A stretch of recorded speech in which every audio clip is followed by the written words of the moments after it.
everyone! Today I'm going to walk you through a cost volume profit analysis problem, which is also known as break-even analysis. When I think about the CVP problem, the first thing that comes to my mind is the income statement. So it can be usually broken down into this formula, which is going to be the selling price minus the variable expense will give us the contribution margin minus fixed cost, which gives us the net operating income. In today's problem, the information given to us is as follows. ABC Company has produced 3,500 units last year at a retail price of $12 per unit. The incremental cost of producing one unit, variable cost, is $7 per unit.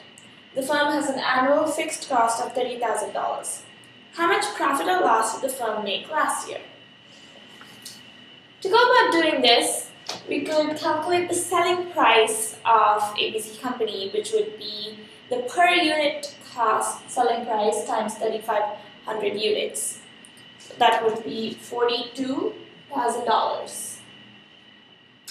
Minus the variable expense, so that would be variable expense per unit, 7 times 3,500 units, which would be 24,500.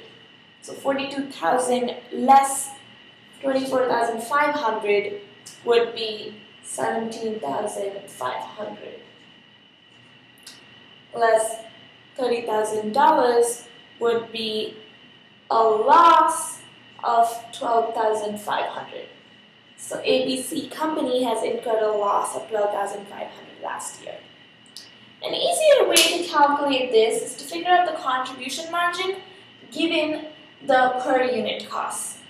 So now that we have the selling price per unit and the variable expense per unit, it's easy to calculate the contribution margin per unit, which would be selling price per unit less the variable expense, which is 5. And 5 times 3,500 would be the 17,500. It's the same result as follows. Much simpler. The second part of the question is, what was the firm's break-even point in units?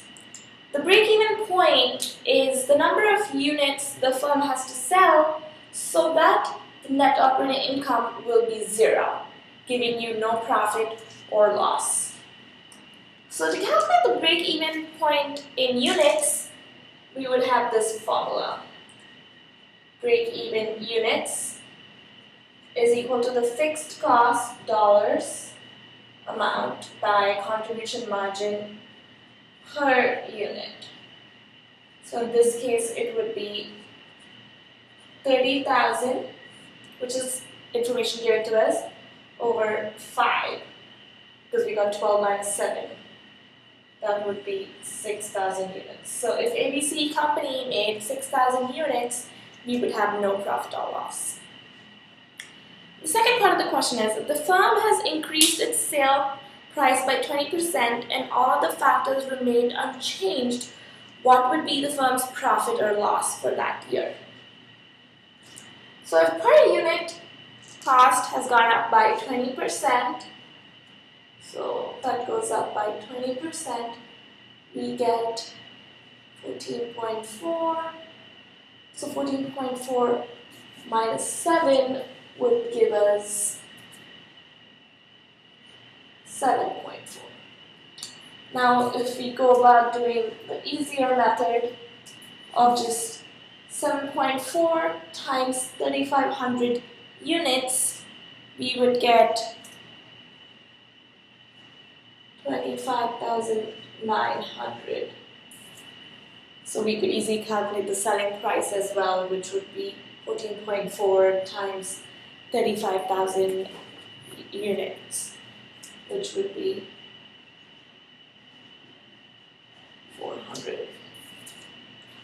Now the new profit or loss in this case would be $4,100. So this is still a loss even though the selling price has gone up by 20%, but it's a smaller percentage. The last part of the question is, what is the break-even point in sales dollars using the information given below above? So notice the difference between break-even units and break-even sales dollar, which is equal to fixed cost over contribution margin ratio. What do I mean by ratio? So the ratio of contribution margin would be what percentage it is in respect to the selling price. So it would be the 7.4 over 14.4. So if the selling price was 100%, this would represent 51.4%, and the variable expense would be 49.7%. So if we plug it in the formula, we would have the 30,000 as given and 0.514, which results in 8,479.51 dollars. So if we had sales for $58,479.51, we would have a net operating income of 0. So the difference between break-even units is we would have the per unit contribution margin, and the difference between break-even dollars is we would have the contribution margin ratio.